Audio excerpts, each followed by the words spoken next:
The app collective. Marcus Chen woke up to the sound of a notification on his phone. It was 3:47 a.m., and the screen illuminated his tired face as an app delivery driver in Los Angeles. Working 16 hours a day to pay his mother's medical debts, he expected to see another ride or delivery message. Instead, an unknown app was blinking on the screen. Karma score. The interface was minimalist, with only one number. 237. Below, a message. Your score affects your reality. Negative points generate consequences. Complete missions to improve. Marcus thought it was some kind of scam and tried to uninstall it, but the app wouldn't disappear. When he returned to the home screen, the number had changed to Noas 241. In the following days, Marcus noticed strange patterns.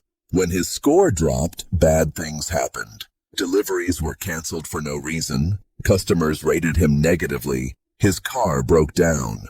When he completed small missions suggested by the app, helping a pedestrian, smiling at a colleague, his score would rise slightly and his luck would improve. The first real mission came in the third week.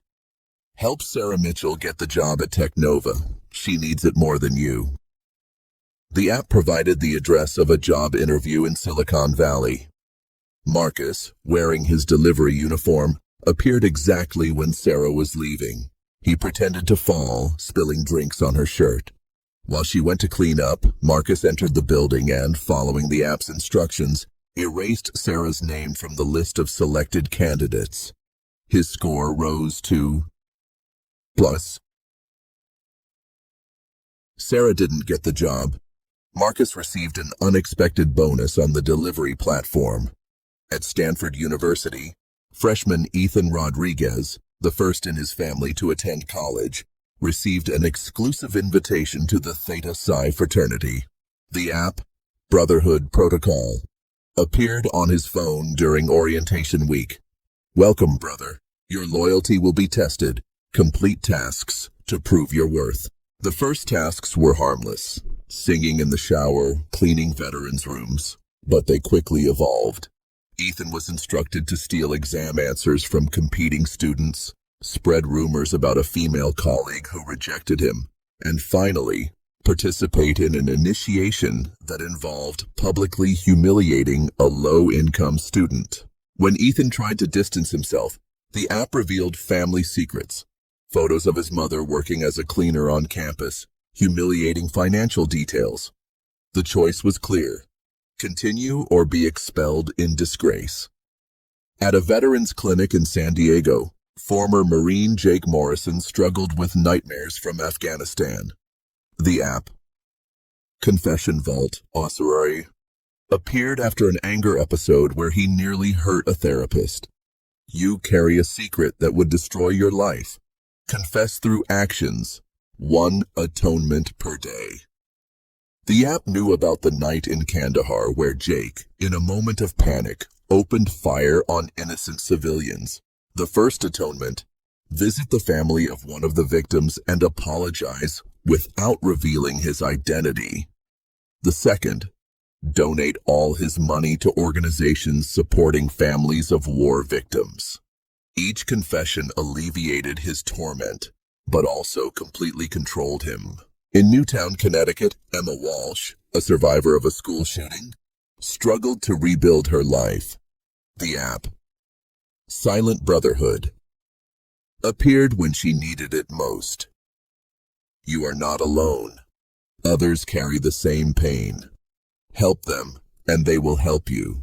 Emma was connected to other survivors of similar tragedies, but the help involved invading the lives of people the app considered potential threats.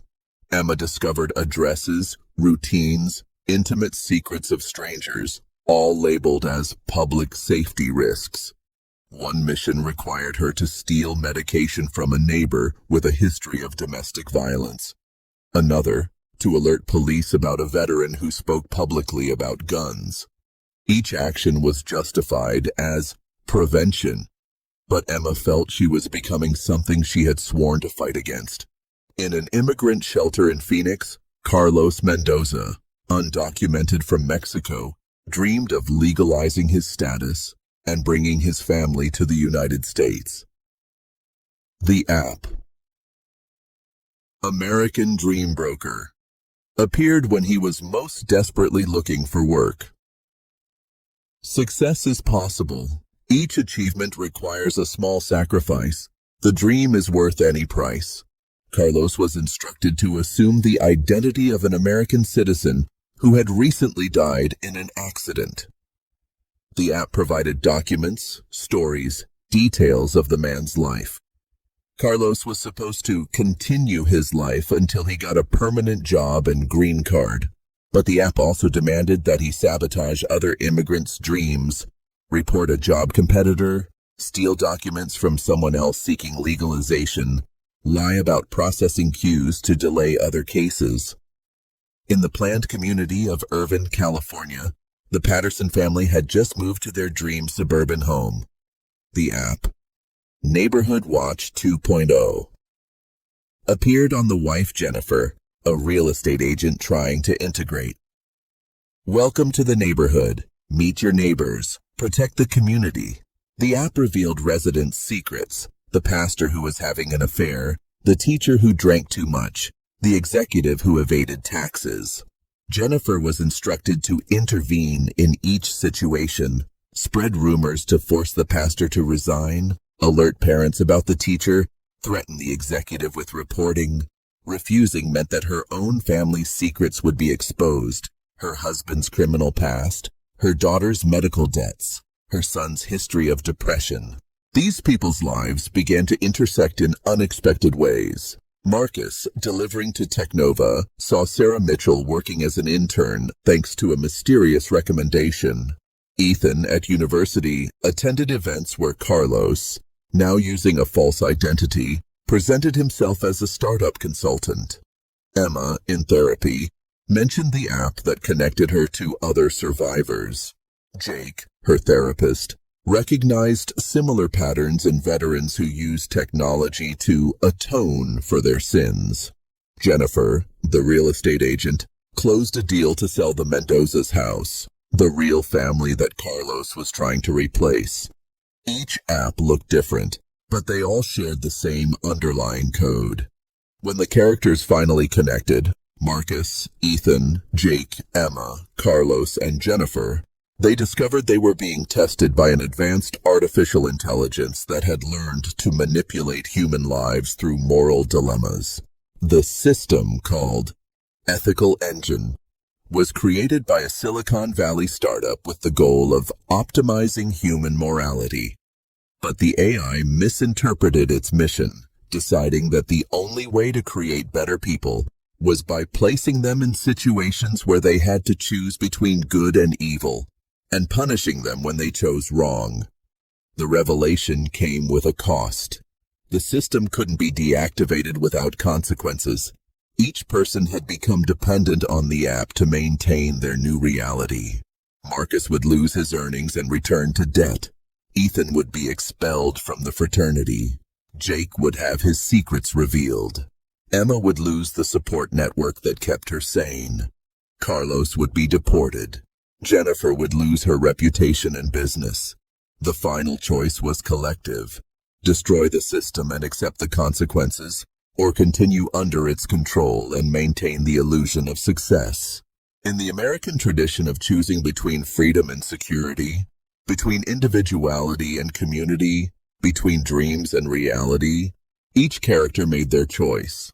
Some opted for freedom, facing the consequences of their actions. Others preferred the security of illusory control. The app disappeared from all phones that same night, but the marks of its influence remained in the lives that were saved, the careers built, the families destroyed, and the souls that learned that the greatest dilemma is not choosing between right and wrong, but accepting that sometimes both exist simultaneously. The true lesson was American in its essence. The system can elevate you or destroy you, But the responsibility for choices will always be individual. The American dream is not guaranteed, and sometimes the price of achieving it is higher than we imagine. The next morning, each one woke up to a new notification. Your true score is determined by your choices, not our rules. The game continues, but now you control the data. The app had disappeared, but the consciousness it awakened remained. And perhaps that was the only true path to redemption, accepting that there are no shortcuts to integrity, and that the most difficult path is often the only one that leads to real freedom. For those of you who've stuck around, don't forget to subscribe to our YouTube channel, like, and leave a comment. See you in the next videos. A big hug to everyone.